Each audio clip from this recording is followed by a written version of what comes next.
Start off by asking Janine to lead us on a karakia, please. Mr. Chair, morena koutou.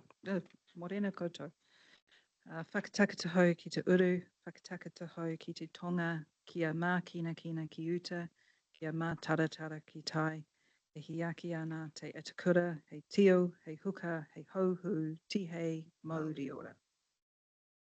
Thank you. Yes, we'll take health and safety statement as read.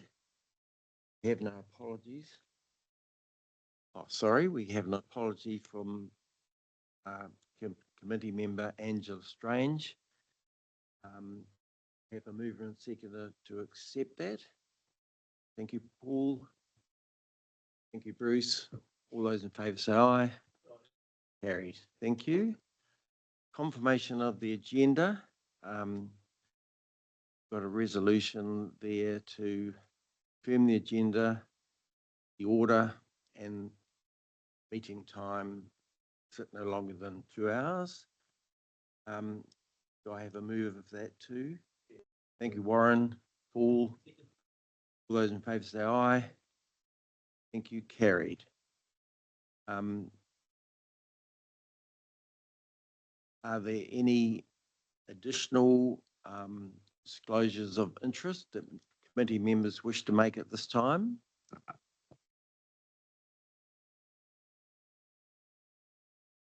Okay. I'll remind members when we talk about health and safety on the board of WorkSafe. It's the only one today. Thank you, Paul. And I just see that subject comes up more than once, so we've got to decide when to really have a discussion about it. Because you've got an audit, you've got a risk item, I think it comes up somewhere else. So we just have to pick when to actually talk about it. Yeah, probably with the audit, I guess. Internal audit. Yes. Yeah.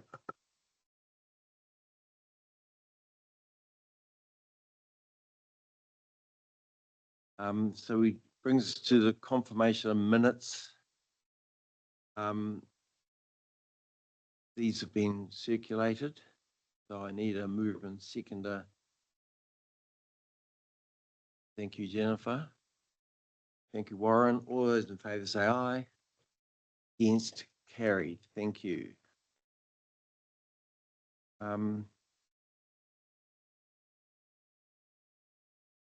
First item, matters arising. Janine. Thank you, Mr. Chair. So 4 items noted in this section of the agenda from the committee's last meeting, all of which have been responded to in terms of their current status. Either they have been completed as for first one, second one in terms of in-full benefits, we're reporting that to you at each meeting. Around key projects update, which was really the Iris Next Gen program. It's not council's own implementation project, that should have said. I guess just that differentiation between what's happening from the collaborative process through RSHL versus our own implementation here. So that request has been made to RSHL to make sure that there is chief executive to chief executive or board to council communication in terms of the status of that overall program. And just commentary there around actions coming from those leadership walkarounds in relation to health and safety. Take any questions on those items. Any questions?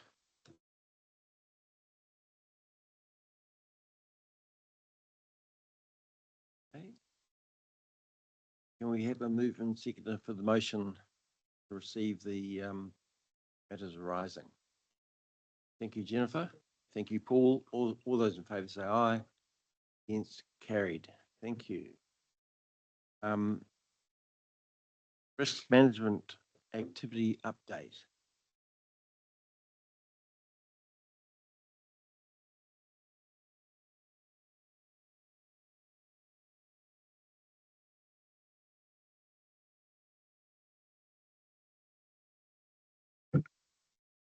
Good morning, everyone. So the risk management activity update report is been submitted. I'll take it as read. Just noting the comments around the emerging Fiona, risk. can you just bring your microphone a bit closer, Closer? please? Better. Just noting some comments in there around continuation on legislation reforms and organisational change being the main focus of the emerging risk, but Chris will comment on that in due course. There were 3 deep dives completed in this quarter, so legal compliance, financial sustainability and tiriti. Just on note there was one movement around a residual risk, and that was in legal compliance, and that was around the likelihood, around the uncertainty of legislative reforms. So the likelihood of non-compliance increased from rare to unlikely, and subsequently the residual risk was raised from low to medium. Most of the comments you will note in the deep dives related to similar topics around uncertainty around legislation reforms. But open to questions and any comments from Chris.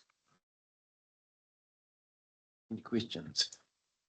Chris, would you like me to make any comment on CS risk? So as Fiona says, that probably in terms of where my mind's going in terms of potential risks, there is that geopolitical uncertainty which has been going on for some time. But I think that from my perspective, the country and the region is sort of working as best we can as we understand how the new world order works at the moment. I suppose a little bit more of interest is in that legislative reform. We know that the government's going to be probably dropping some fairly significant legislation on us, which affects our work in the resource management space, probably around the end of the year. Of course, we've got an election. We're going to have a new council, a makeup of which I do not know, that might be having to consider some fairly important matters in terms of submission on a fairly tight time frame over a period which is usually not the busiest period for councils. So that's something that as an executive we're considering how we'd navigate that at the moment. As I say, those reforms could be quite significant for our work programs. And of course, with some of the other legislation that we have to take into account also being rather unique to Waikato, it takes a extra little bit of thinking about how it applies. We have Plan Change 1, which is still in court, still waiting for it to come out. There's still work being done on it by the court. And there was a little bit of confusion recently. The one minister of the government gave some incorrect information that he believed they'd stopped it actually being able to come out. That got corrected, but there's still a little bit of uncertainty out there about what it means once the final decisions get made in court, and what that means from an implementation point of view for this council immediately. And the other comment I'd make is, as Fiona mentioned, about organisation changes. So the 2 big changes that I was involved in undertaking, the integrated catchment management and the corporate amalgamation of 2 directorates, they've been completed. They're well into implementation now. Janine will be able to comment on the corporate one that she's leading. In terms of integrated catchment management, there's a few changes that were made in there. One of the most significant were to bring the infrastructure responsibilities into one section, into one team, if you like.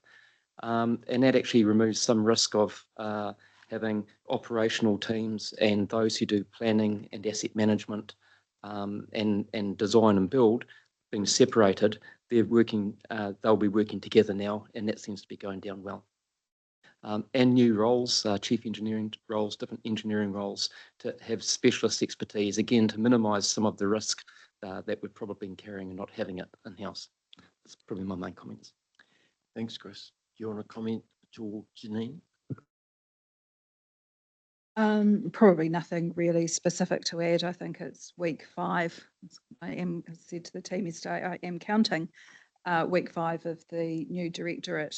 I think my key focus is probably having a really clear picture organisationally about how we're running those back office enabling services, and that we have some clear objectives and goals for what good looks like in that space that can actually then help filter down around the strategies that we have, which are good strategies, but they're all quite separate. And then whether there is anything that's indicating that there's a better way of providing some of those services, not restricted within the new Customer and Corporate Services Directorate, but looking across the organisation around how some of those things are delivered. So early days, but going well. Sorry, Mr. Chair, there's one other thing I probably should just reinforce, and it's in Fiona's report, and that's new legislation that requires regional councils to provide information to territorial authorities on natural hazards, because they need to be placed on limbs. That's interesting, because the guidance that's been given is it's not just sort of verified complete information, it's any draft information that you might have. You can see the nuances of how that could get awkward going forward. Particularly landowners have that now placed on their limbs, and it's not all verified information and completed. That's kind of a watch this space with interest. Regional councils around the country are all trying to work out how to navigate it, including their own council. Thank you. Bruce.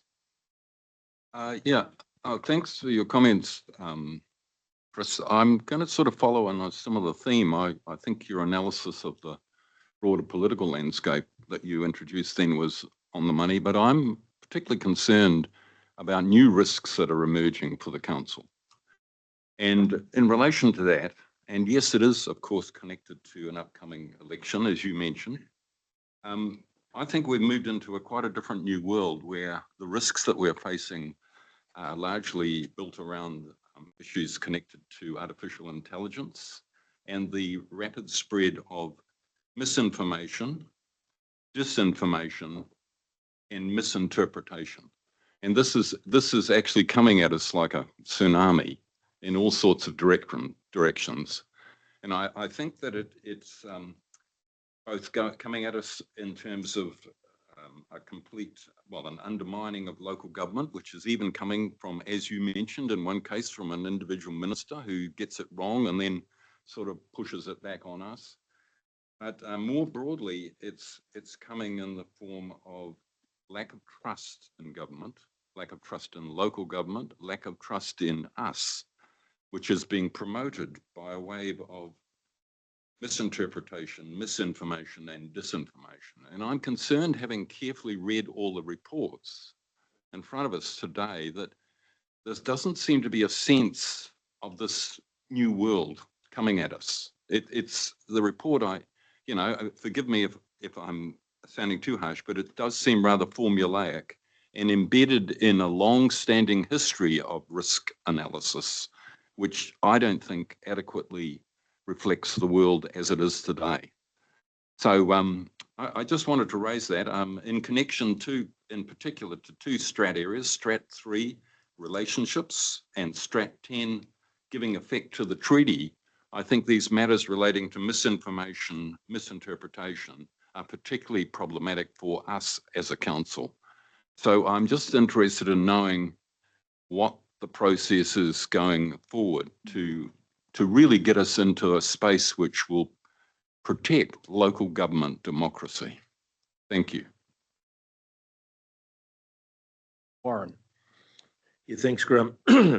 I guess just following on from Bruce's comments just then too, and around the commentary around PC1, Chris, will there be any sort of release from WRC on the process as it goes forward? Just to...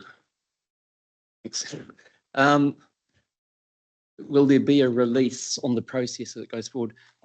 I guess so. It's probably going to depend on the court process.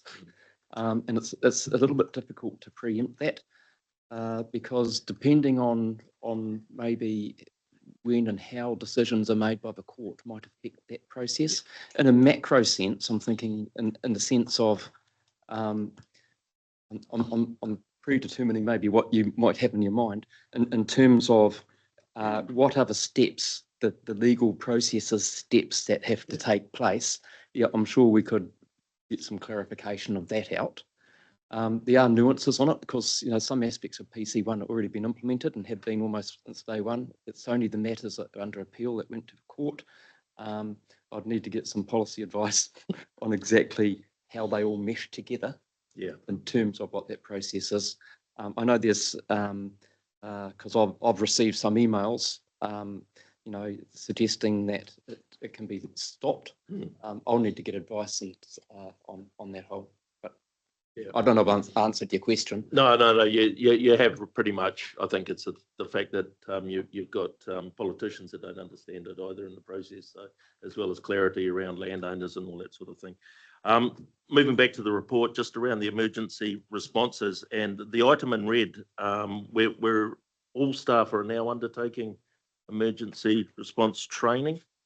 Can you break that down for me a little bit? It just seems, I'm not sure why, say, the receptionist sitting out the front would need to undertake emergency response training, etc. Is this a whole of staff training? It seems to be something that we have changed from EMT staff doing the training. A requirement under our employment agreements that all staff are trained in foundation emergency response training. So that's probably an indication of the training that's planned for those staff. Yeah. In emergency response, there's all types of staff needed. There's administrative staff that are required and those who receive, respond to a lot of inquiries in an emergency event. So there's a wide range of skills. And Across so that training, okay. Yeah. It's not all about response in the field sort of thing. Okay, no, perfect. And just jumping to page 41, excuse my ignorance, but we've got IS governance groups, we've got IS teams, stuff like that. What is IS? We've had so many acronyms over this 3 years that I get lost. So Information systems. perfect, thank you. That's all I need to know. Thank you. Services. Sorry. Services. Oh gosh. Thank you. Even I got that wrong. Sorry. Thanks, Graham. Chris. Thanks, Graham. Directed to our Chief Executive, I'm aware, Chris, that the minutes from the judicial review have been released.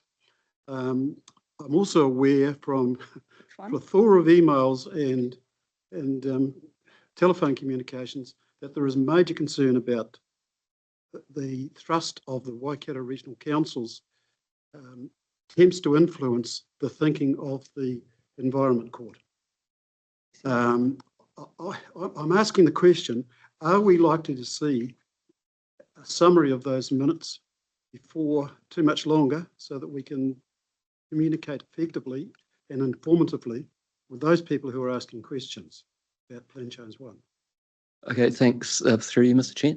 I'll probably offline, I'll get a bit more information. I don't know what you mean by judicial review. I'm not too sure. 2 weeks ago, Wednesday. You mean the interim decision? Yes. Yeah. Right, that's a different thing to judicial review, but yep. And I'll need to. So the ability is the staff influencing the court. Of course, when anybody appears before a court, they're there to provide information to help those who are determining things in the court make a decision. It's so they'd be providing so technical experts provide technical advice. So I'm interested in what I'd have to take it offline with you, unpack what it is behind it to understand your questions. Yeah. Happy to do that. Yeah. Okay, thank you. Jennifer. Thank you. I've got 2 questions and then just a comment mainly. The first question, you mentioned before, Chris, about the limbs and the hazard information. I was wondering, is one of the issues whether we have the information required, or are we pretty confident in that part? the issue is more about how it's done and everything else. But do we have an issue on having the info that might be required? So the comment I was making is with respect to information that we have. Yeah. But it might be in a pretty coarse form and Right. might be unverified. Yeah, I so don't that think it regional level I don't think data. it refers to not having the information. Gotcha. And It's just how do you share regional level data that you're not supposed to draw conclusions from when it's not been verified? And correct, yeah, and thank you. you might recall a couple of years ago in the Hawke's Bay, there was issues of insurance companies picking up information that had been collected at a very coarse scale, but then they started to apply it at a property level, Yeah, and it was never collected to be intended to be managed at that totally. scale. So They it's didn't read the type of thing. disclaimer. Yeah. Mm. And we don't want that situation again. Fair enough. I can see why the regional sector is concerned. The other question was the last point, which was 25E on the deep dives of the first deep dive. It linked to financial sustainability of council. Do we, with the reforms that might be coming, have a good understanding of which parts of the council's operations, if you took it out, would affect that financial sustainability of the organisation? Like, has somebody gone through a hypothetical of, well, if you took Rudd out, or if you took, if you changed things up, which parts make this organisation financially sustainable? Just curious whether that thought experiment's ever been done. Because we give feedback on possible reforms, and I wondered if we Yeah. know the financial implications of that.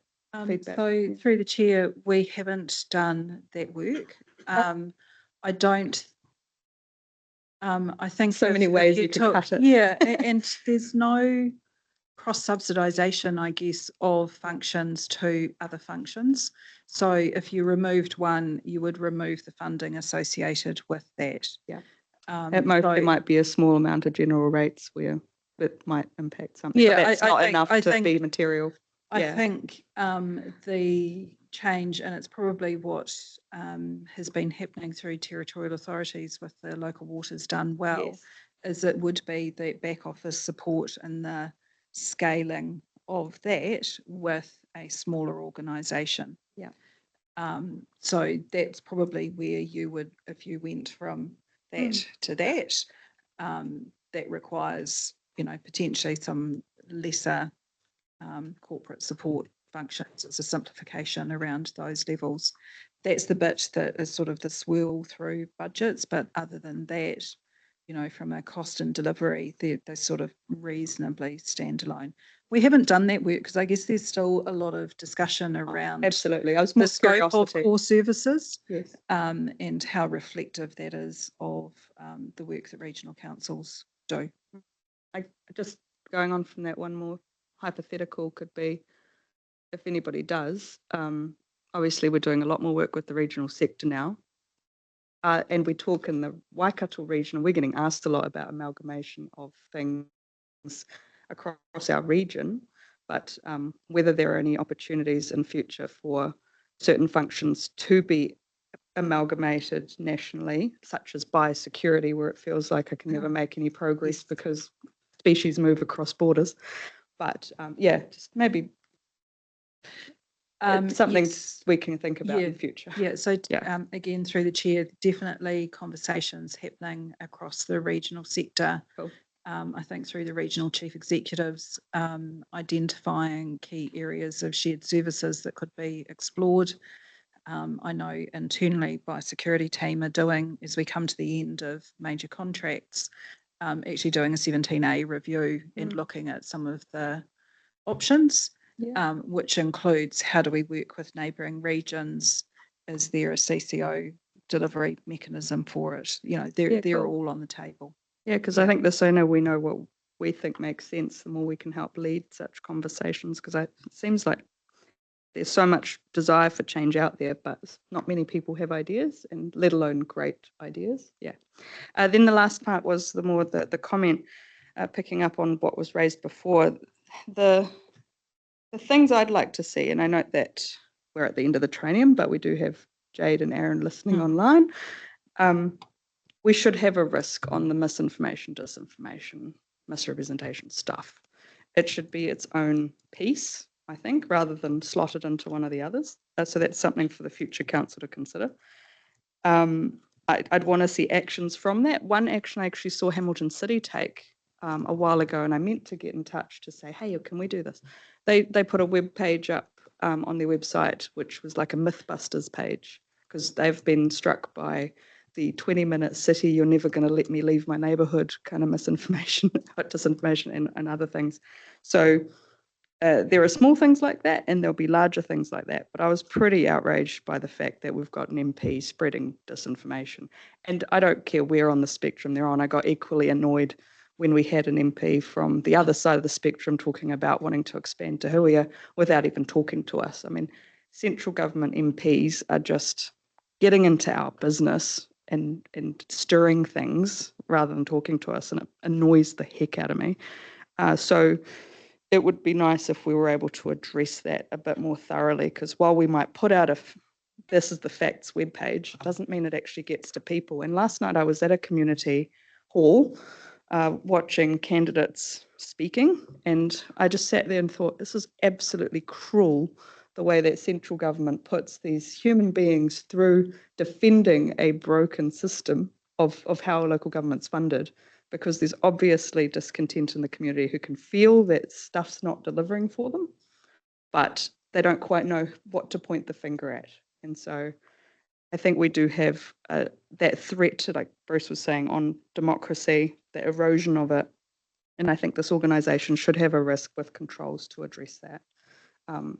It's part of what we are and what we do. So just something to bring into the new training is all I can really say at this point in this training. Thanks. Okay. Do we have a mover and seconder to receive the report? Thank you. All those in favour say aye. Against? Carried. Thank you. We now move on to item 7.3, internal audit activity update. Fiona. Thank you. So the internal audit activity update provides the regular updates we have on status for recommendations. Since the last committee meeting, the Safe Plus Health and Safety Assessment has been completed, and that report has been attached for your reading and information. The plan and the comments around actions are also included in that report. Noting the assessment achieved a developing rating.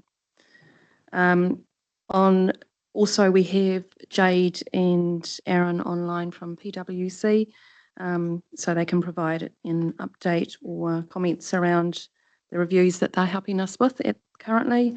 One's around the payroll system implementation review and the risk appetite training piece that we're about to get underway.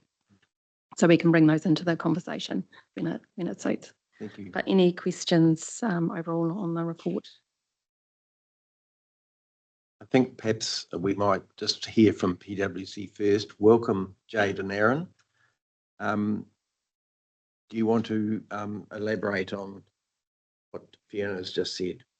Yes, thank you, and thank you, committee, for having us today. Look, in the interim, as we work towards a revised internal audit plan with management in early 2026, we do have 2 agreed projects. As Fiona mentioned, both are in the early stages of delivery. Aaron, do you want to touch on the payroll sort of scope and approach and timing for the committee, and then I will come back in with regard to the risk appetite training?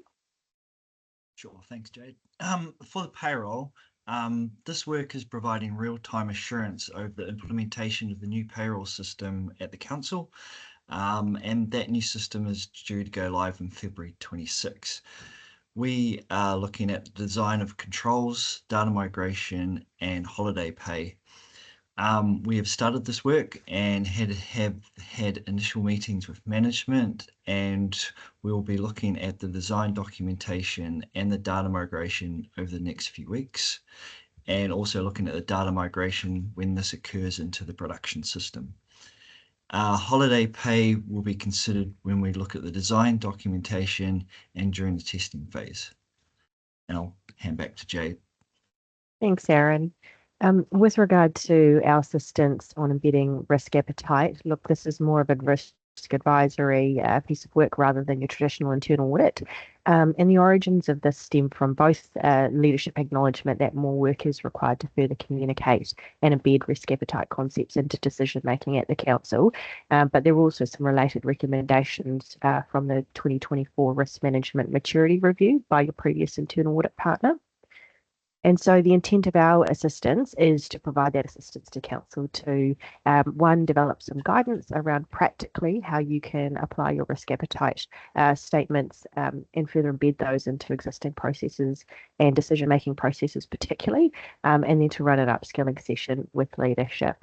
So as Fiona mentioned, we are starting to kick that off and work through in more detail how we can deliver that over the next couple of months. The last comment I'll make is just in terms of providing yourselves a line of sight across our work over the next quarter or so. What, as we'd shared in a previous committee meeting post the elections, we are looking to support council to run a strategic risk workshop involving leadership, elected members and independent risk and assurance committee members. And the outcomes of that workshop combined with your own strategy and planning updates will feed into the development of a new internal audit program for mid-2026. Thank you, Chair. I'll pass back over. Thank you. Questions? Chris? Yeah, thanks, Graham. Just a question regarding the work you're doing on the transfer of the payroll system, the update of the payroll system. And, I applaud that somebody's looking at that because it's a critical part of the organisation. It's a major cost centre. But I want to make sure that there's an integration between the work that you're doing and that of external audit, because I would normally anticipate that the external auditors would be undertaking a similar sort of function. Can you just explain to me how you integrate with government audit to ensure that we don't have double up and we end up paying twice for the same work? Thank you.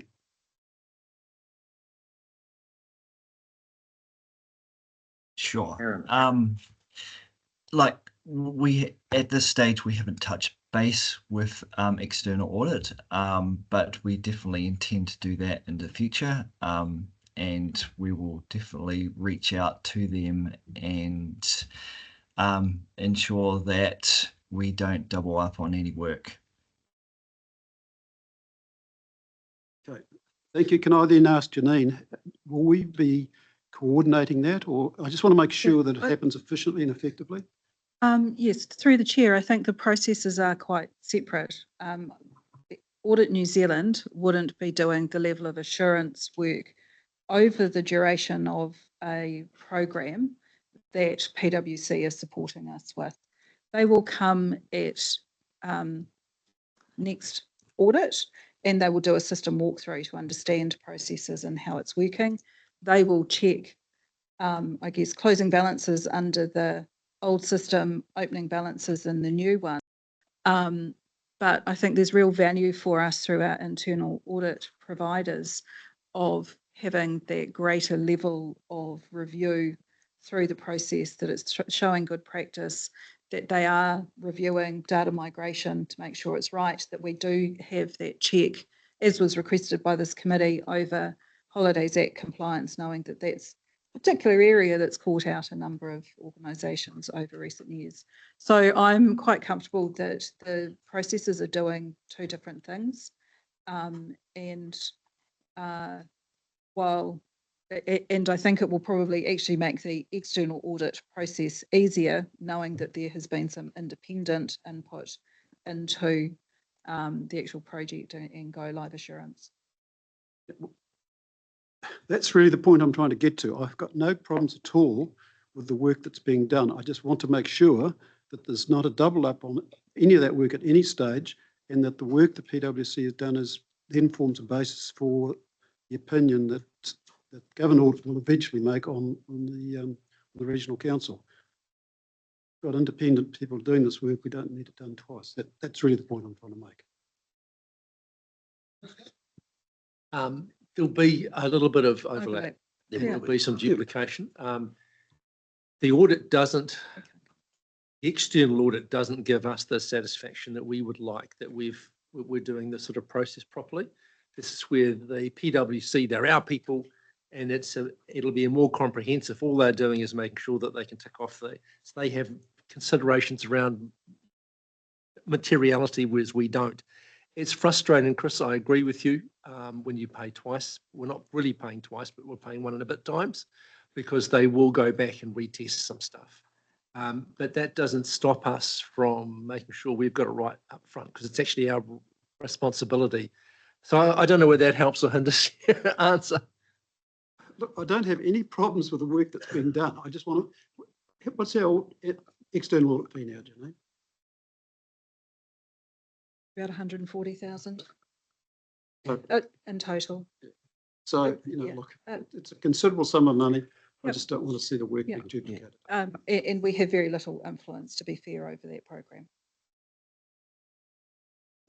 I would just like to Yeah. emphasise the points Yep. Paul has raised. A certain amount of duplication is unavoidable because we've got internal audit, which is doing work which we request, and you've got external audit, which has a statutory obligation to express an opinion on the financial statements. Yesterday, I met with the PwC people and said the same thing, that I wanted there to ensure that there was good communication between the two, and I received that assurance from Jade. And I think about all we can do in this circumstance is to do that. Beyond that, we'll just have to try and make sure everyone plays nicely in sandpit. Warren, I'm good now. you're good, okay? No further questions? And so Oh, if it's about the Safe Plus audit, then might pay to get Stu Brown at the table.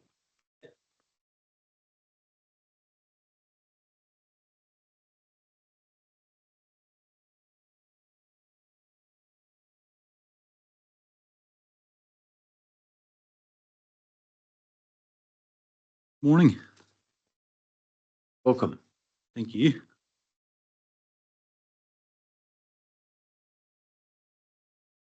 So just looking at the Safe Plus audit, it's great to see this year, and just for everyone's, we've been getting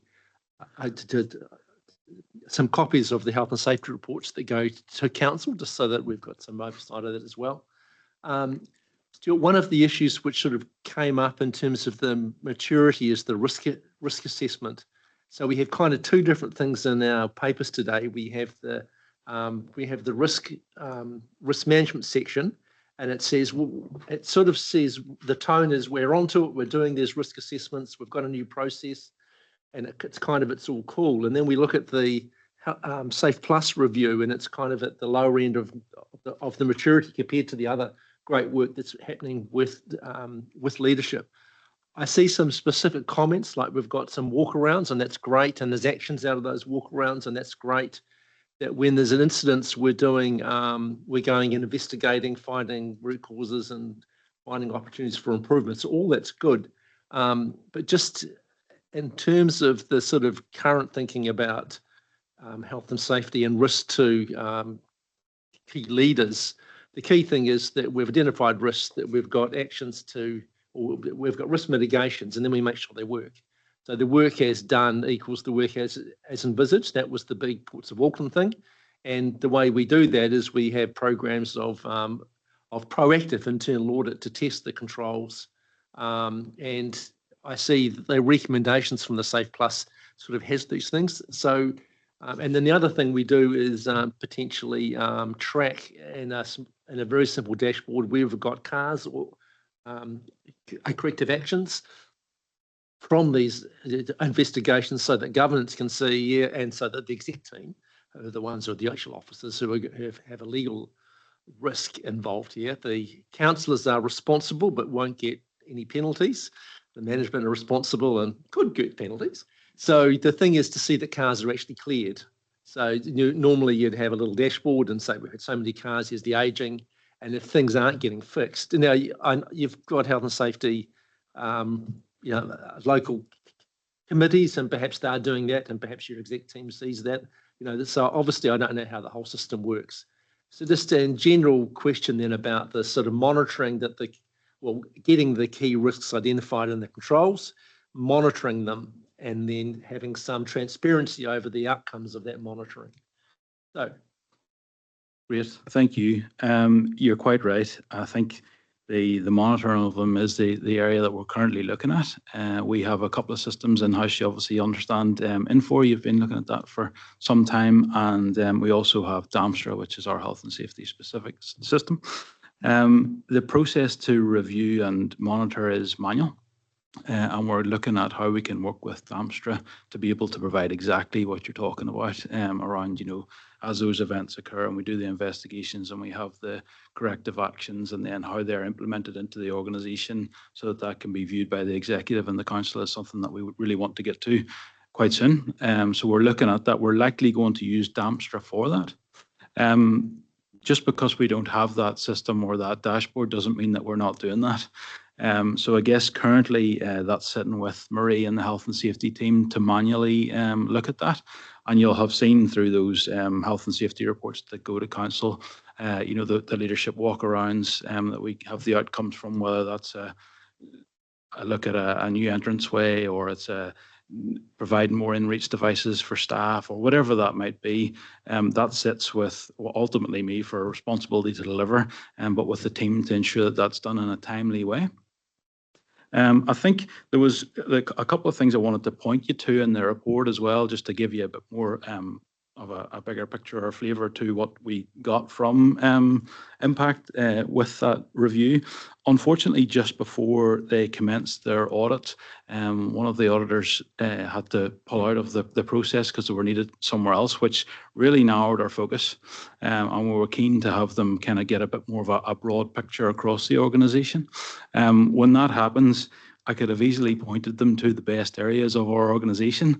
I didn't do that because I don't think that you'll learn much or get much traction going forward by just patting yourself on the back where you know the best areas are. So we sent them to one of the more challenging spaces and we got some pretty frank feedback there that coloured, I guess, the view. Some people feeling a little bit jaded with the change processes that had been going on. So it's just worth noting that. The other thing that they've picked up really is around the risk register and, you know, considering having that sort of higher level singular risk, whereas currently we have it across multiple directorates in our view. So if you think about water, and as an example, we have people working around water, we've got people working on top of the water, and we've got people working in the water. And we've got standard operating procedures and JSAs were required to kind of deal with each of those things. They have recommended that we consider having water for the organisation at a high level with risk mitigation in that, and then that cascading into those different directorates or areas of work. I'm not 100% sure if I am with that yet. We're looking at that currently to see if that is the best way to go, because I feel that, you know, what we currently have is working quite well. And yeah, so that's something that we're considering. But certainly, you're quite right, and we will love to get dashboarding sooner rather than later. Hopefully that answers some of the questions. Yeah, no, that's excellent. And there's some great work here. I mean, I'm really impressed. But just on those, so we do investigations when there's an incident or when there's something, but do we go out and just check that the controls are in place for like the high hazards where someone could die if they got it wrong? Yes, yes. Yes, water's one of those, although water can be sort of on a good day feel harmless and on a bad day it's really not.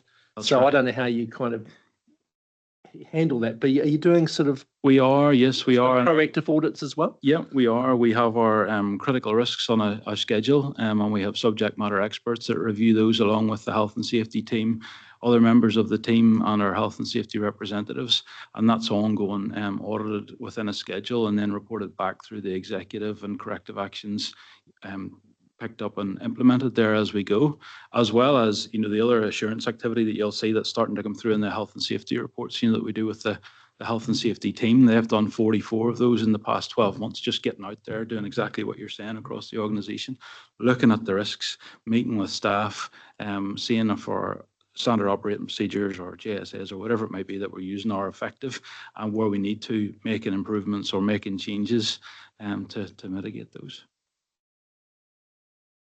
Thanks, excellent. Yeah, good. No further questions? We have a move and seconded to receive. Thank you, Chris. Second. Thank you, Paul. All those in favour say aye. Against, carried. Thank you very much, Jaden, Aaron, for being here. Thank you for having us. Thank you, Chair. That brings us to item 7.4, external audit update. Janine. Thank you, Mr. Chair. I was just thinking we don't seem to have our external appointed auditor online at the moment. So whether you want to proceed with this item, or come back Or to maybe, it. maybe we'll come back to it Yeah. We're when they're available. So we'll go on to the next one, which is also you, 7.5. Thank you, Mr. Chair. So this is the finalisation of the accounting estimates and judgments for inclusion in the 24-25 annual report. We had provided the first version of a number of these items to the last committee meeting. Probably some of the key ones that have been finalised now was in relation to our infrastructure assets. So at the end of this year, we'll be commencing the full revaluation. So in the intervening periods, obviously we undertake a desktop assessment. This year that's been conducted by staff with ACOM providing a peer review. Overall, that's indicating a weighted change in values of 7.8%, which has been considered to be not material or within the materiality thresholds that Audit New Zealand have advised. Obviously, they are still in the process of the audit, and I'm sure this is an area that they will be reviewing in detail to confirm that the staff view is correct, fair and correct. In terms of restricted land, again, update on the valuation there, very minor movements in terms of those land holdings. So no particular impact there on the financial statements. Forestry assets, as is required, they are valued on an annual basis with a downwards movement in this financial year, just given the status of those blocks at this point in time. Operational land and buildings, that has been subject to a desktop revaluation with really no material movements in those values noted as a result of those processes. An area that councillors or committee members may be interested in is in terms of asset impairments. So as noted there are no provisions for impairment that have been recognised in this financial year. But the asset management team are establishing a program of work to actually look across particularly our pump station assets in light of, I guess, changes in the environment within which those assets operate to determine whether there is actually an impairment that needs to be considered. And so that work is due to be undertaken this financial year. I think one of the key issues there is obviously pumps working within peat environments where actually the land has dropped in relation to the assets. So are they actually performing at their designed and desired level of service? So that is it's feedback that's actually come through various discussions here through asset revaluations and the like, and there's a program of work that will be stood up to give that some more thorough consideration. Those are probably the key matters. Probably just one other point to note in terms of the impairment of Regional Software Holdings Limited.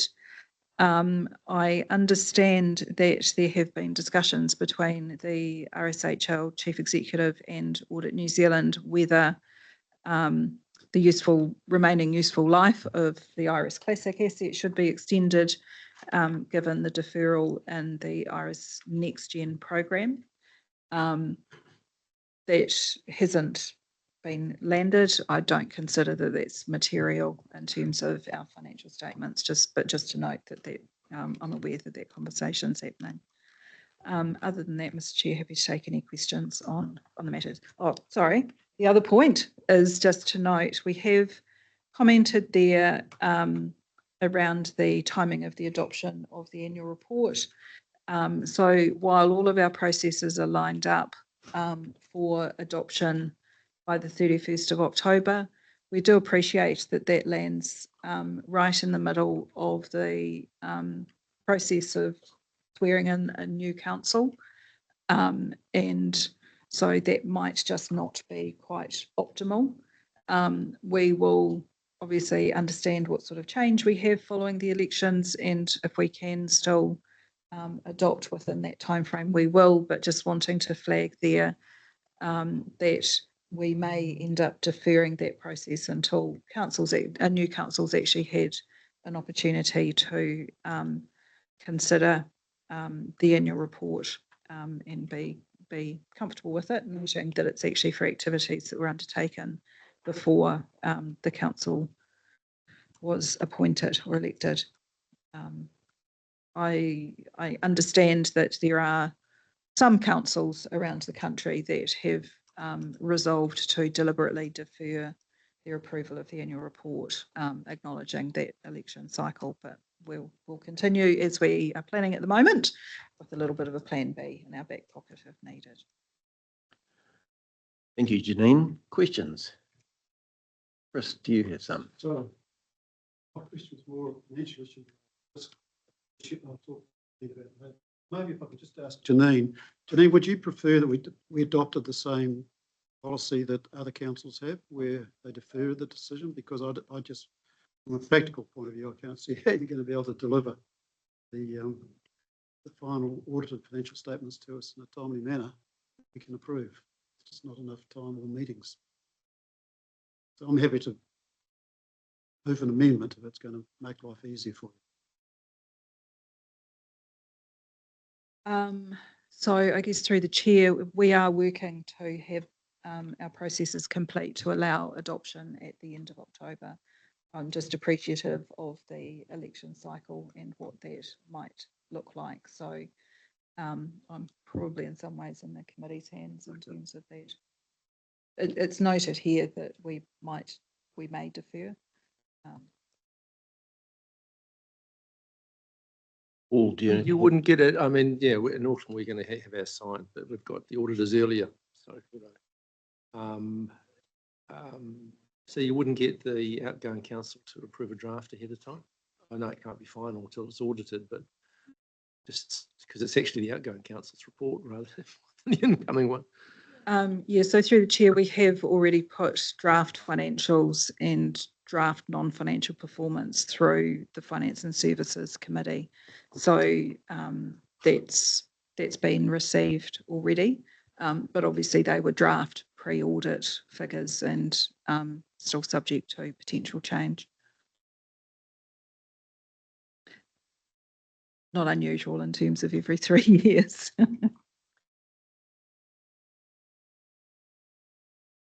Okay, if we don't have any further questions, the resolutions are to receive the accounting estimates and judgment report. Secondly, to endorse that report for inclusion in the 24-25 annual report. Thirdly, that the committee notes that there are no matters that they are aware of that should prevent council from approving the financial statements included in the annual report. Finally, that the committee notes, as we said before, potential deferral of that adoption of the annual report to after the statutory deadline. Thank you, Chris. Paul? Thank you. All those in favour say aye. Against? Carried. Thank you very much. I see Leon is online now, so if we could go back to item 7.4, the external audit update, and welcome Leon. Sure, Chair, and thank you very much for allowing me to join online via Teams and not in person. I'm just a slightly bit under pressure, so I really appreciate you accommodating me.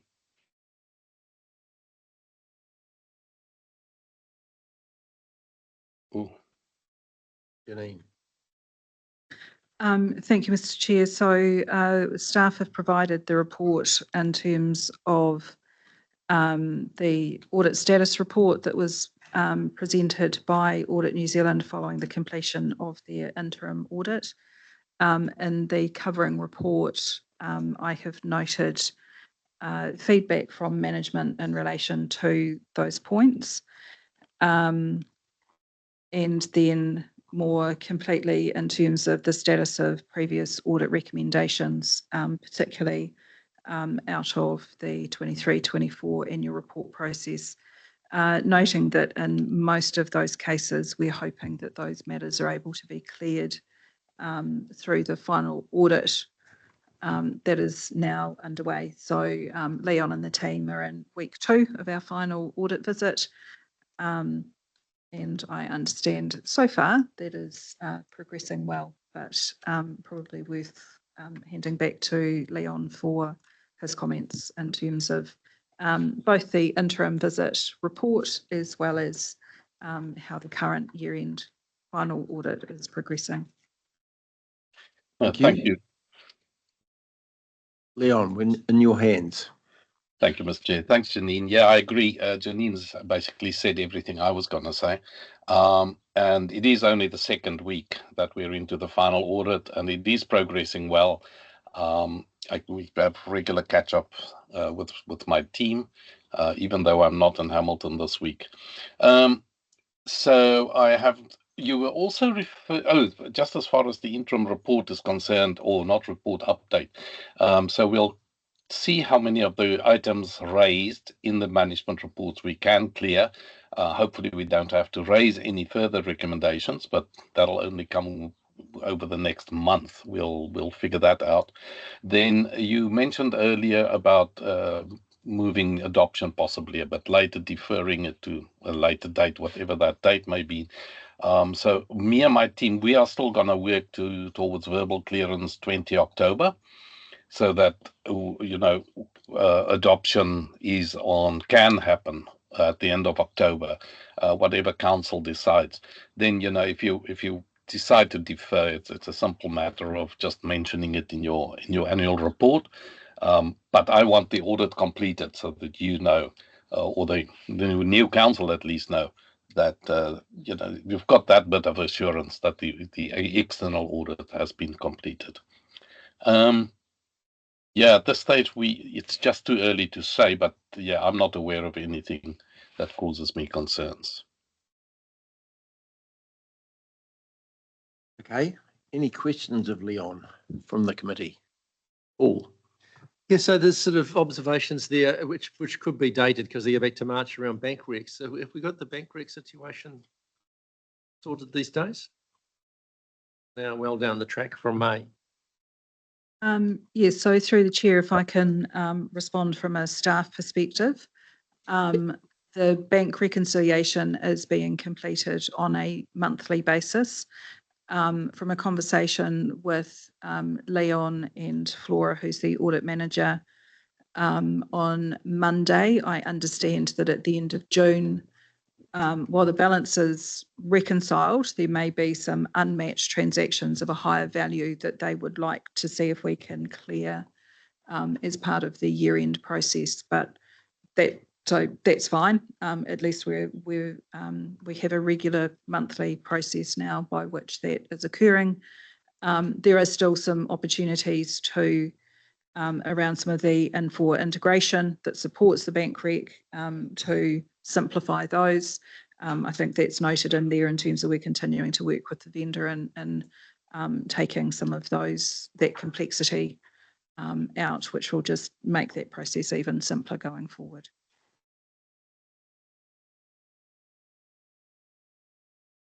Yeah, I don't have an update from audit perspective. I know Flora is personally working on it.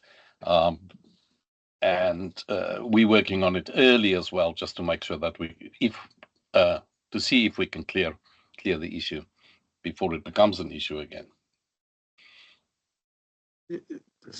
Graham, I'd just like a point of clarification from Janine as to what transactions these that are still, like a bank reconciliation is either a reconciliation that's reconciled or it's not.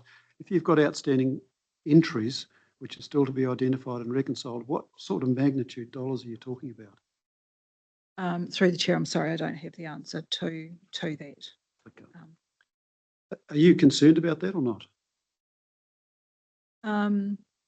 Without knowing the value of them, and that was only flagged to me on Monday that there are still outstanding items.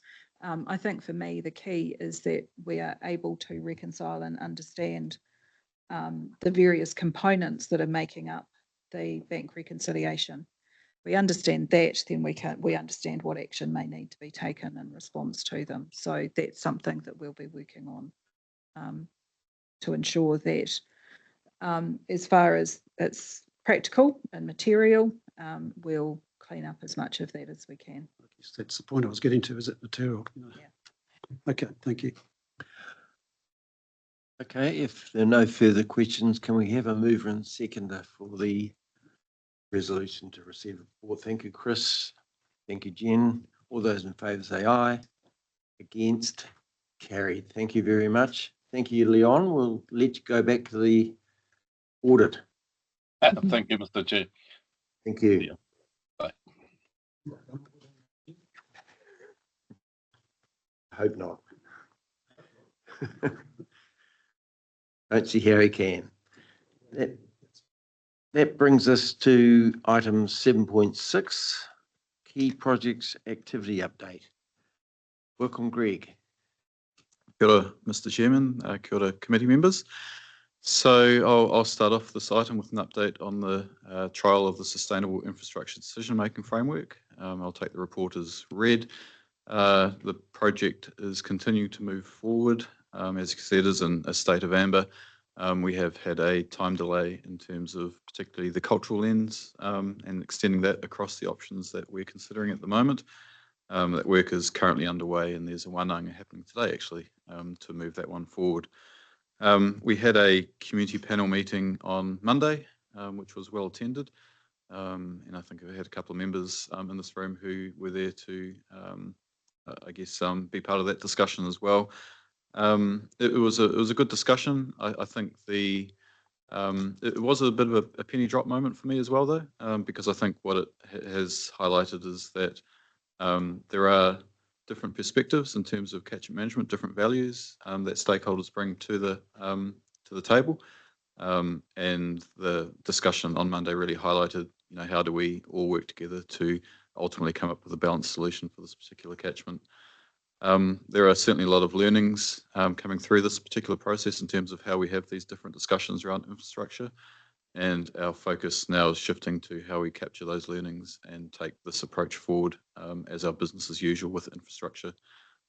We're also obviously getting into the long-term plan in the next year. And so we'll be also taking a look at how we review our infrastructure strategy, which is part of that development process, and how this approach to community engagement informs the implementation of that infrastructure strategy. The Joint Technical Advisory Group is also undertaking a range of work, and they've met several times since the community panel joined. At the community panel on Monday, we gave a particularly detailed presentation on the greenhouse gas assessment, which again brought on some helpful conversations around understanding what informs that and what it means for our decision-making process going forward. Mr. Chairman, I'm happy to leave it there and I'll take questions. Thanks. Chris. Yeah, Greg, thanks for your report.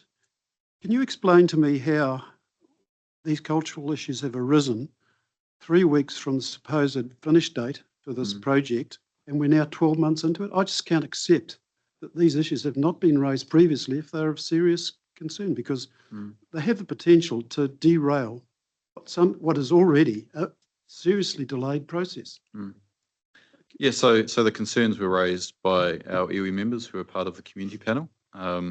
They came about once there was an idea of what options we were looking forward, and there was certainly a need to look a bit deeper in terms of the cultural lens. There has been a lot of work already done in that space as part of this project, and as an organisation, we've been leading a lot of that work. But it was very clear that there was a gap that was emerging as we progressed this engagement project, and it was critical that that gap was closed so that we could get an effective outcome in the end. I fail to understand why this. We know exactly what the project is. Everybody knew exactly what the project was at the beginning. How can these things just be identified at the end of the project, which has got the potential to, well, you know the impact, the potential impact of it. And Yeah. what's happening about hurrying this process along now so that you're actually going to meet your drop dead date at the end of September? And look, I mean, I don't see this as derailing the project. I think we'll still get to a conclusion as far as a recommended pathway forward. But yeah, I can't speak any further about the situation specifically, other than the fact that we're doing what we can to accommodate that and ultimately hopefully get a successful outcome from the project. I think we've got to acknowledge, though, as well, is that this is a trial project. It is a new approach that council is taking in the infrastructure space. And so there will be a range of learnings out of this process that we'll be taking on board in terms of how to do things better into the future. Thanks. Yeah, I wasn't planning on joining, but last minute I saw it there and I thought, oh, I've been along before, I'll have another listen. And it was interesting. I thought it was really good, actually.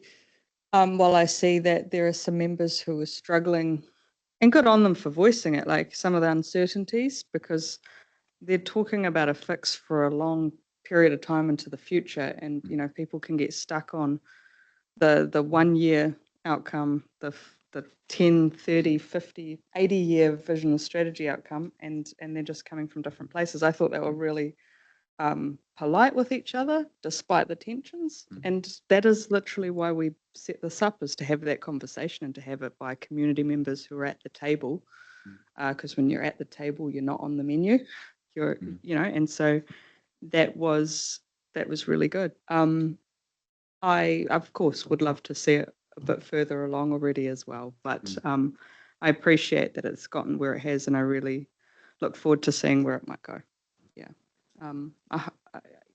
I don't know the detail because I haven't been to all of them or that kind of thing, but it does seem to me like it's progressing, and that is really good to see. It is progressing, and I think it's fair to say it's a learning process and a trial process for everyone involved, not just us.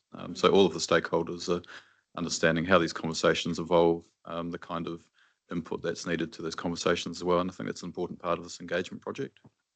Yeah, and I think the uncertainty scares people, of course. And so I do wonder how, say at the Wharekawa panel, there were some people who learned how to deal with that. How can we take that learning and share it so that the next group doesn't have to have the same level of, because it's different topics they're talking about. It's the same uncertainty they're having to deal with, and the fact that some of it will only be able to be addressed when there's a next government or there is a government who will tackle some of the harder questions of giving guidance on how to handle some of these things, how to fund some of these things, since it can't be all from ratepayers. Yeah. Robbie. Thank you, Mr. Chair.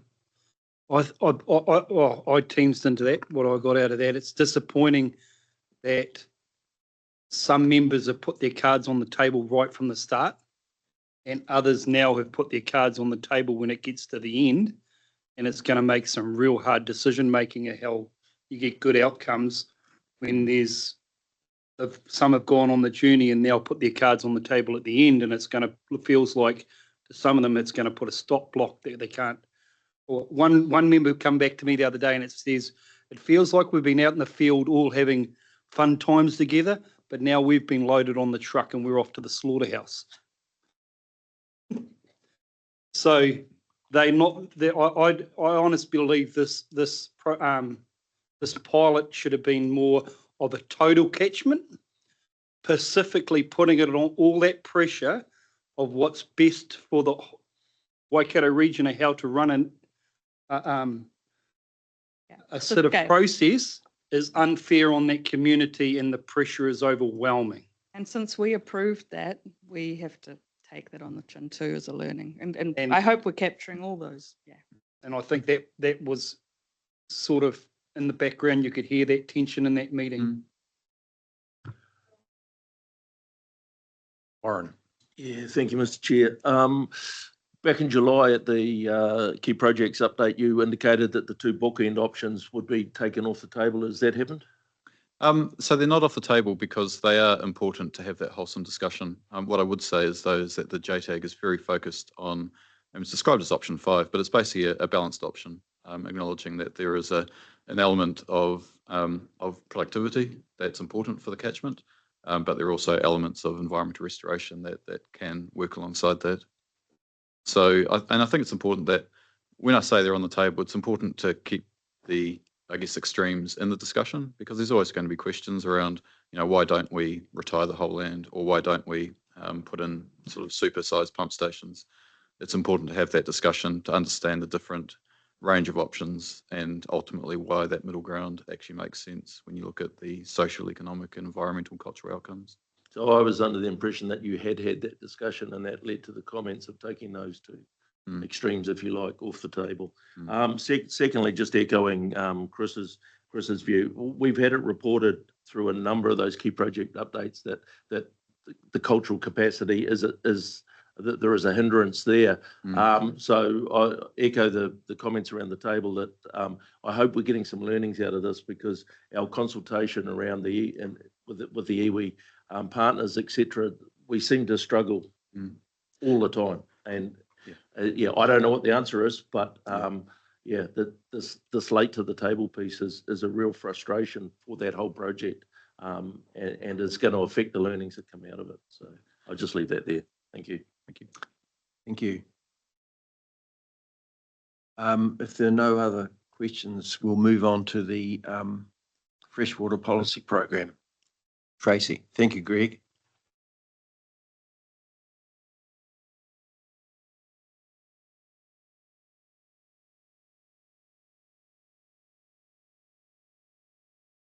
Morning, Mr. Chair and committee members, and congratulations on making it to the last meeting of the triennium for you. So hopefully it's been a nice quick one for you. Just a couple of matters that I'd like to raise in the report, and I do understand there were some questions of the Chief Executive perhaps around Plan Change 1. If there are any matters outstanding, that conversation, I'm more than happy to respond to them. The report basically shows everything as green at the moment, but I would say there's definitely an amber cloud hanging above the project in respect to changing national direction and changing legislation. You will be aware that there was a piece of legislation, resource management systems improvement and other matters, amendment bill, now an act, that was passed a couple of weeks ago. A bit of media around that act talks about a planned stop. The fact sheet that Ministry for the Environment popped out very much says it's a stop to the notification of plans, which we've highlighted in paragraph 13 there, not the work that is to be done on plans to get them to notification. In terms of the freshwater plan review, previous legislative amendments of, I'm going to say towards the end of last year, but it may be early this year because it's all a bit blurry, had already said that freshwater plan reviews will not be notified until December 2027. So in effect, the legislation that came through the last fortnight is catching everybody else up with that. I think it's been a welcome move from the government to be as clear as saying do not notify plans, because it makes sense to say to people, stop, you're going to get new legislation, don't run ahead of that.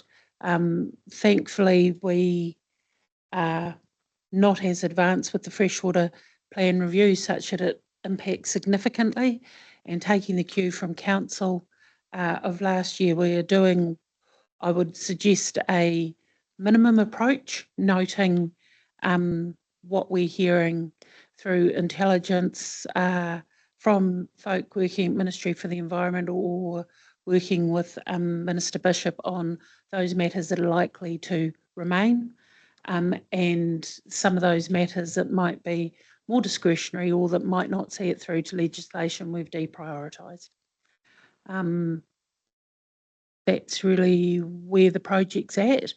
Given that it will be a couple of years, I think, before we're looking to notification, it may be a project that, as I mentioned at the key project reference group meetings, that this committee, once reformed for the new triennium, may still want the updates or may defer it till midway through the period. Chris. Thanks, Mr. Chair. Tracy, I don't know whether Chief Executive had time to talk to you about I've my had a question. few texts, but not the detail. So do you want to have a discussion about it now, or is it not appropriate? Like, the question I raised was that I understand the minutes of the court hearing from a couple of weeks ago have been released. I asked the question of, are we going to see a summary of those, as you ordinarily very efficiently prepare for us, so that we can understand? The reason I'm asking these questions is that there is a lot of discussion about it out there in the rural community in particular.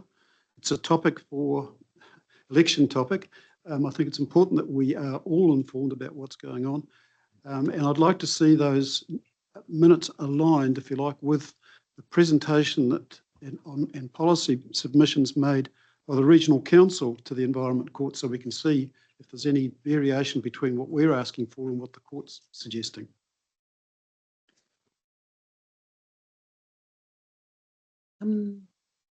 I take direction from the chair whether you want me to respond to that now, or whether I sit down with you. I can give a very short answer without going into detail. Give the short answer. Give the short answer. The issues are directed, sorry, the minutes directed from the court. The court decides whether to make that document public or not. Formally, I know informally that it's probably shared. That is a document that's shared from the court with the parties. I'm more than happy to provide a summary to councillors of what come from the court in terms of WRC and our direction provided, as I included in the notes we popped on the website last week. Once a matter is before the court, and that is at the time that appeals have been lodged and none is withdrawn, then those people who have a duty to the court are in fact the expert witnesses who assign the code of conduct, not council as an entity. We do have a delegation where up until the period of the matter being heard before the court, so through mediations, I have a delegation for matters that are within council policy, as stated by what was notified. If we choose to agree, if the expert witnesses and those participating in mediations choose to agree with something that goes against council policy, then it must come back. But effectively, council's role and any staff member's role who is not appearing before the court, who hasn't signed the code of conduct for expert witnesses, has a very minimal role in influencing the decision. I'm happy to expand on that for you, Chris. All right. I'll probably best to take it offline, I think, Yep. Mr. Chair. Thanks. Thank you. I just wanted to say thank you, Tracy, for the update, and thank you for getting those setting the facts straight bullet points up so quickly. It's unfortunate that they were needed in response to that, but we covered that earlier in the meeting. Just thanks for your work on this, and really great to see the Wairua committee also progressing. I popped into at the start of it last time, and it looks like things can keep moving in that space. So really appreciate your work. Just the last comment I would make on Plan Change 1 and the clarity. I mean, while we've spent 10 years getting to court and hoping for a final decision, the implementation will be a challenge. It is complex, it is challenging, and council will have to do a lot more in that space to support our landowners, and Brent's team is working on that now. Thank you, Tracy. Thank you. Brent, Iris Next Gen.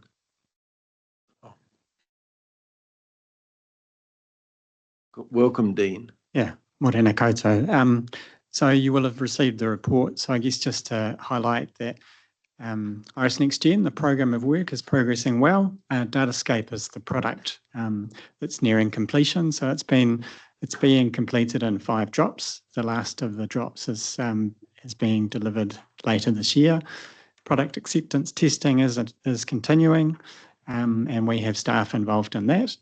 There's also process excellence groups that have been set up. And again, we have staff in there, which is looking at ongoing refinement and improvement with this work. We're building towards the pilot making a decision on the 10th of October around their kind of go, no go. So they're scheduled to begin the implementation on the 10th of November, and there's a lot of effort and intent around resourcing appropriately to ensure that occurs. All indications are positive, but it is a particular step in the process to determine. I guess for our council, we are tracking significantly underspent, and that's due to the adjusted timeframes. So we know that the product has had a few adjustments in terms of delivery, but really we're fully engaged across a whole range of things. So it's all progressing as we would expect in our area. Warren. Thank you, through you, Graham. Yeah, Dean, any update on the change management process or a person in that space? Yeah, thank you. So our previous change manager, as you know, has left, and so I've been attending meetings and undertaking a number of the tasks in that space. We are looking at recruiting a change manager so that they will be on the ground, ready to go in the beginning of 2026. So we'll go through that recruitment process towards the end of the year. Thanks, Dean. Cheers. Other questions of Dean? Thank you, Dean. Cool, thank you. Phil, public transport.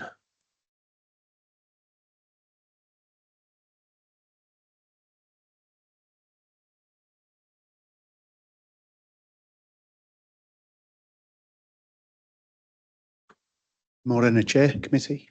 You've got the report. Aspects of the report were written prior to the 28th of August council meeting, and aspects were written after it. So there might be some questions around that. But the update on this project is that as a result of a full paper going to the 28th of August council meeting, council has approved the parameters upon which we will commence the next 6 months of work on this project or this programme, and enables us to frame up the bus networks, the approach to zero emission vehicle transition, the approach to depot ownership and establishment, as well as the factors that will read into the zero emission roadmap and the procurement strategy, which is now being developed to go through to NZTA for approval by the end of the year. So we're now on track to approach the market for some early market engagement through the rest of 2025, and then commence the formal open market tender process at the end of January, early February 2026. Happy to answer any questions. Chris. I don't really have a question, but I do have an observation to make, and that is that I see this as a major risk area for this organisation. And I say that on the basis of some research I did in the weekend and some discussions I had with friends of mine involved in the industry, and they're saying that nobody should be moving with haste in terms of electrification of commitment to electrification of vehicles at the moment. Last week there was and I'll illustrate this. Last week there was a European motor show where new technology was being presented with 15-seater buses, totally autonomous, at fractional costs of the existing vehicles, and these are now being rolled out in major cities around Europe. We have not been presented with anything like that in our submissions to date, Phil, and I really feel that we should be pushing pause on this and getting up to speed with the technology changes which are currently taking place internationally, so that we get best in field opportunities to consider when these decisions are going to be made. We shouldn't be looking at a replacement of an existing fleet, which is based on old technology, with the same thing, which is using a different form of electrification, rather than having a total review of the model, the public transport model, which is evolving currently as we speak.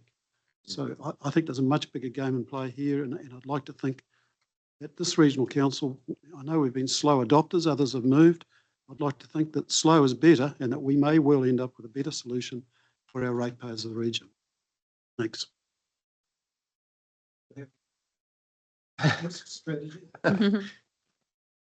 Yes, because this committee doesn't have any decision-making powers. All we could do is, That's right. It was council 3 weeks ago that made a bit of a decision, and the strategy is very much, and we delved into this, to have a very medium path and we are very aware that there are only limited players who will be putting a tender in.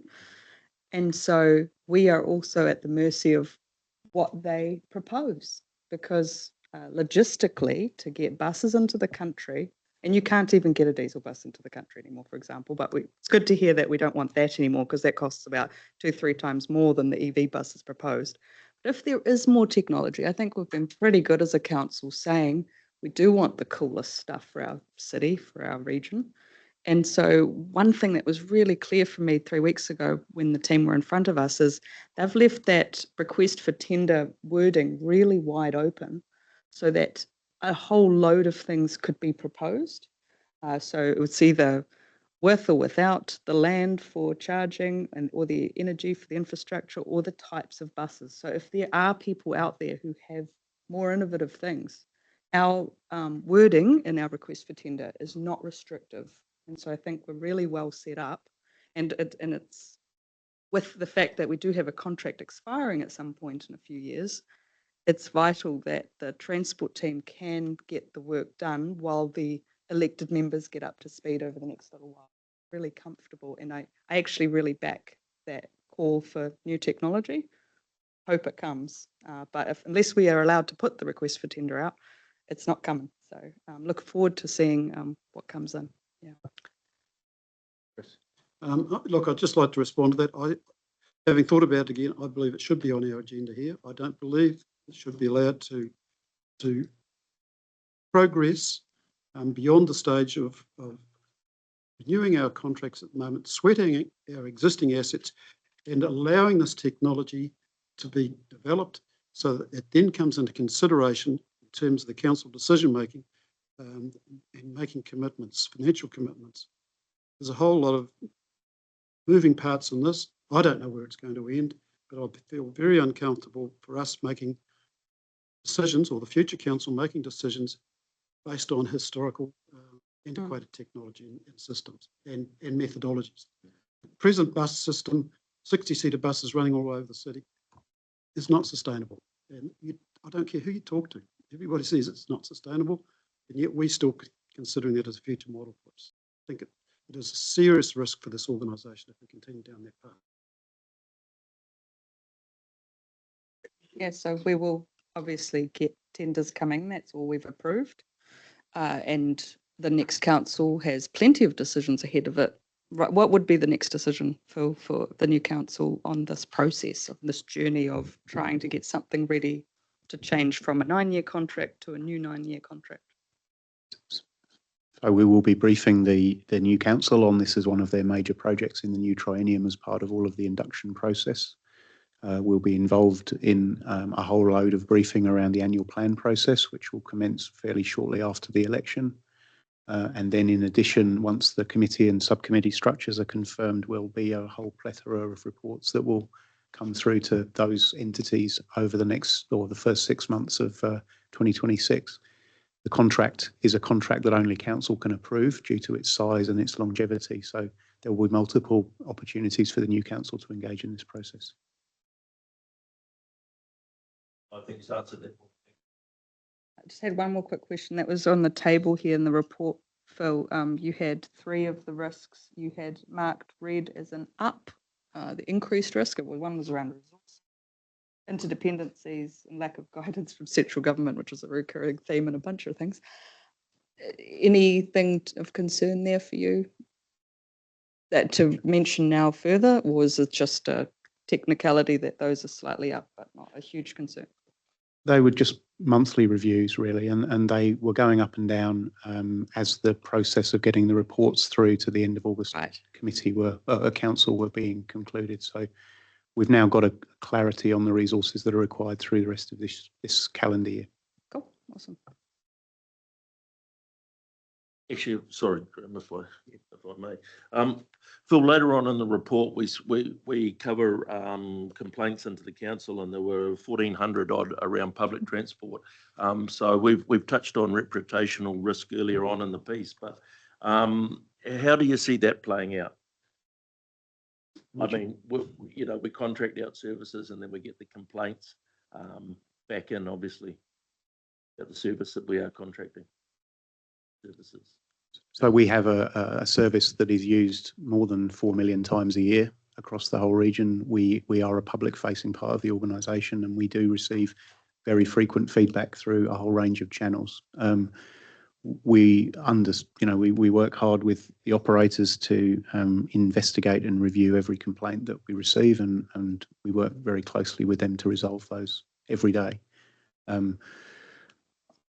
We can answer those questions in that report if you like. But in addition, we've been working over the last 9 months on a customer experience roadmap, which is an approach that's been through our committees that is about understanding our customers better and making sure that when we frame what we do, how we do it, how we communicate with all of our customers, that we understand what they need and what their aspirations are for the service and what our networks provide to them. So we're working hard on the delivery of that now, and it feeds into things like the branding RFP that went out to the market recently, as well as all of the work that will form up the way we approach the next long-term plan.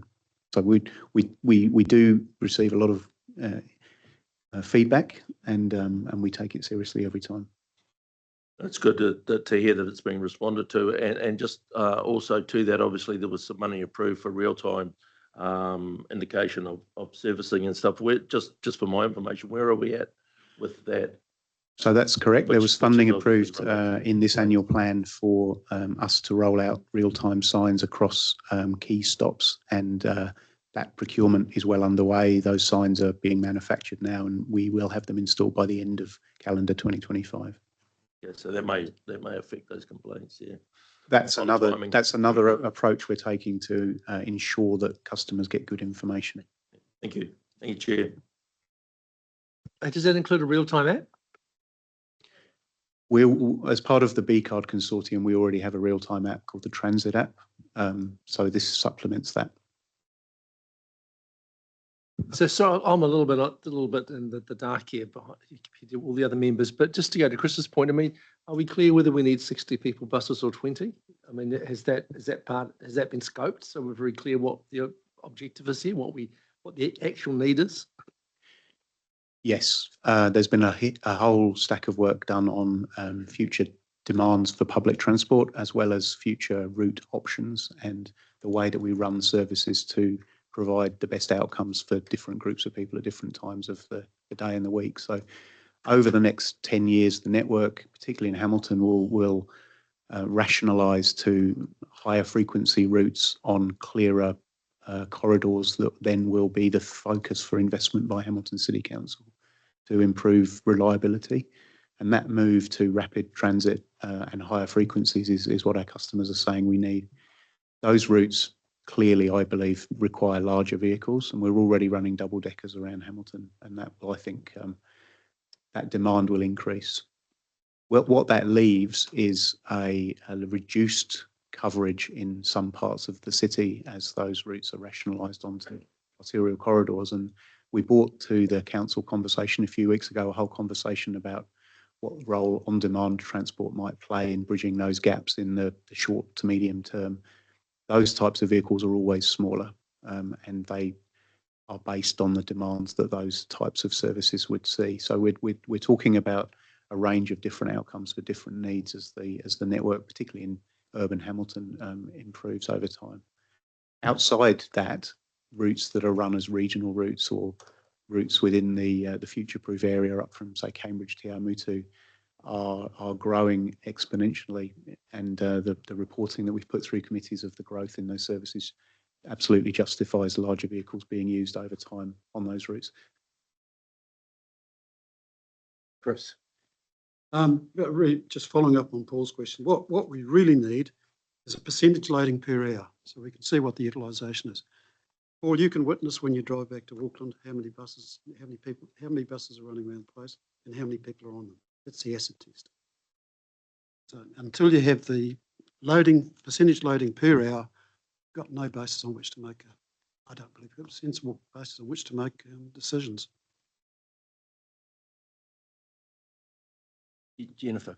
Thanks. I mean, we do have a lot of patronage data, and I think it's great the Risk and Assurance Committee is taking more of an interest in the transport piece because it really does need an overhaul. I have been frustrated for the last 6 years on this council how hard it is to get a bus put on.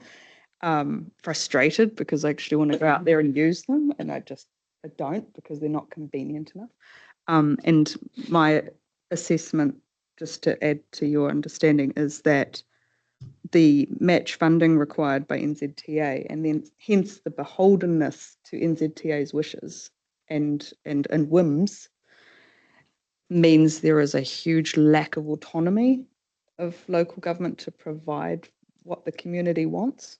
So we may have gotten all of our ducks in a row, whether that be updating the regional public transport plan with the latest of what works, which is ridership, as Phil was saying. So we've done that. We've done regional rating now so that we can collect the money in a way that under the Local Government Act, it's not ring fenced in little pockets, which makes it really hard to align everything. We've set up committees and subcommittees to try and get the players that are involved, whether it's NZTA or the local district, to sit at the table and align their budgets. We've done all of that stuff, yet if the match funding's not forthcoming, you have the fastest growing city in New Zealand for several years in a row and you can't get a single new bus put on, despite the fact there are suburbs where people are moving in right now. So there's a larger discussion that we have at some of the transport committees of who's actually working on reforming the funding model, who's working on the bigger stuff, because while public transport is looked at as kind of a obligation rather than an opportunity, and cities like Hamilton need it to be an opportunity because they don't want to turn into Auckland, which I know is something you know about. There's stuff that needs to change. So I've seen Phil and his team try their absolute best, and the previous directors before him.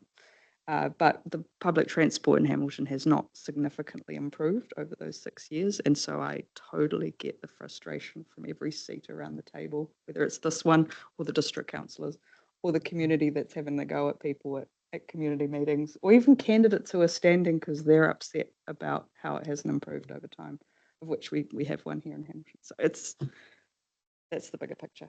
I hope that's helpful. Robbie. I'd like to go back to Warren's first question about the stats of what communities want, and going around in the last 2 weeks in my constituency, definitely the proposed new public transport for Matamata-Piako isn't actually wanted. It's actually wanted as a connection to Morrinsville and Cambridge and have a community shuttle running to those and not a loop around service. So I don't know where you're getting your data from, but that's not what the community wants. And it's quite clear that it has to be a community shuttle because it has to meet the timeframes of the people that work in it. And a bus service from Hamilton does not service those communities. So, sorry, Phil, I don't think you're listening to the community at all of what they're requiring.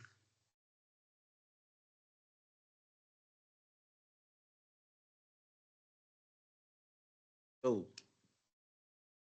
I don't have a lot to say. There wasn't really a question in there beyond saying that the feedback that we received from 1,200 submissions was included in the council report that went to the end of August. And the service that you're providing is a link service that services people from Hamilton, not of a service that services from Hamilton, and it gets to Matamata and the last service is 2:30 in the afternoon that no one can ride on to leave work. Yeah. And you're not understanding what I'm saying, that it will not provide a service to anyone that is working in that community. Well, having travelled on the bus from Hamilton to Matamata at about 5 o'clock, that's not fully correct. And also travelled to Pyra at about 5 o'clock. I think we've got a tension because there's more services required to make things really logical for people. It needs a community service that services the community, but anyway. Okay.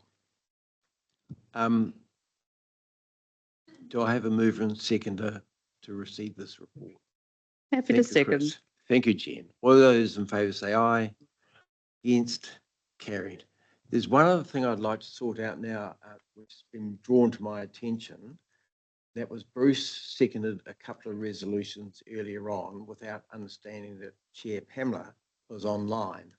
He's an alternate to this, for Pamela, not a member of this committee. So we need to fix those. And then I'm. You can slot me in, Graham. Thank Thanks, you, Pamela. That's very easily fixed. Nice and quick. I'm now suggesting we take a break for 10 minutes and start back in at 10:02. Thank you.